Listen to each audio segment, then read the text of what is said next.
తెలంగాణ తల్లి విగ్రహ రూపం రివీల్ చేశారు. దీనికి సంబంధించిన పూర్తి అప్డేట్స్ మా తెలంగాణ బ్యూరో ఇన్ఛార్జ్ నవీన్ అడిగి తెలుసుకుందాం. నవీన్, చెప్పండి పూర్తి వివరాలు. తెలంగాణ సెక్రటేరియట్ లో ఈ నెల 9వ తారీఖున ముఖ్యమంత్రి రేవంత్ రెడ్డి ప్రతిష్ఠించబోయే కొత్త తెలంగాణ తల్లి ఎట్లా ఉంటుంది అన్న దాని మీద ఒక ఉత్కంఠ అయితే కొనసాగుతూ వస్తుంది. తెలంగాణ తల్లి విగ్రహం అంటే అందరి మదిలో కూడా ఒక రూపం అయితే ఇప్పటి వరకైతే ప్రింట్ అయి ఉంది.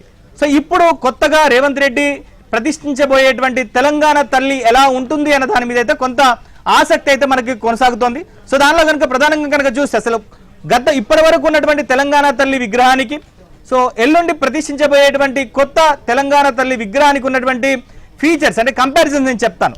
పాత తెలంగాణ తల్లి విగ్రహంలో కనుక చూస్తే ఒక బంగారు కిరీటం ఉంటుంది, అలానే మెడలో ఒక బంగారు కంటి, అలానే 2 హారాలు ఉంటాయి, అలానే నడుముకి బంగారు వడ్డానం ఉంటుంది, ఒక ఆకుపచ్చ చీరకు పట్టు చీరకు బంగారు జరి ఉంటుంది, అలానే ఆ చేతిలో ముఖ్యంగా కనుక చూస్తే ఎడమ చేతిలో కనుక చూస్తే తెలంగాణలో ఎక్కువగా పండేటువంటి పంటలుగా చెప్పేటువంటి వరి, మొక్కజొన్న పొత్తులు, అలానే జొన్నలకు సంబంధించినటువంటి జొన్నలు అనేటువంటివి ఉంటాయి.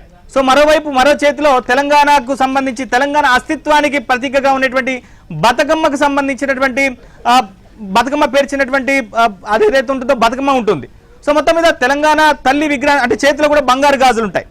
సో ఇదంతా కూడా తెలంగాణ ఉద్యమం తర్వాత సో రాజకీయంగా జరుగుతున్నటువంటి ప్రచారంలో కావచ్చు, ఆరోపణలు విమర్శల నేపథ్యంలో ఇప్పుడున్నటువంటి ముఖ్యమంత్రి రేవంత్ రెడ్డి గతంలో అనేక విమర్శలు చేశారు.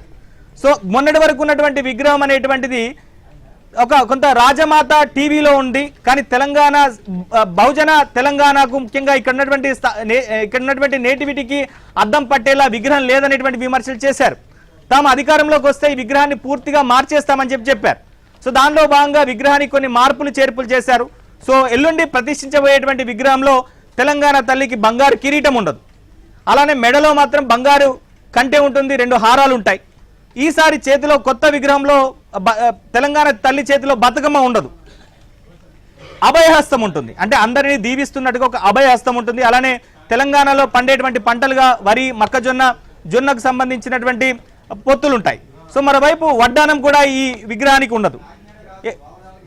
ఆకుపచ్చ చీరకు పసుపు రంగుకు సంబంధించినటువంటి అంచు ఉంటుంది. కొత్త విగ్రహానికి బంగారు వడ్డానం ఉండదు. అయితే పాత విగ్రహంలో బంగారు గాజులుంటే కొత్త విగ్రహంలో మట్టి గాజులుంటాయి. సో పూర్తిగా ఈ కొత్త విగ్రహం అనేటువంటిది ఒక తెలంగాణలో ఒక సాధారణ మహిళను ప్రతిబింబించే రీతిలో ఈ విగ్రహాన్ని రూపకల్పన చేసినట్టుగా చెప్తున్నారు. సో ఈ విగ్రహానికి సంబంధించి 2.5 నెలలుగా దీని నిర్మాణం జరిగింది.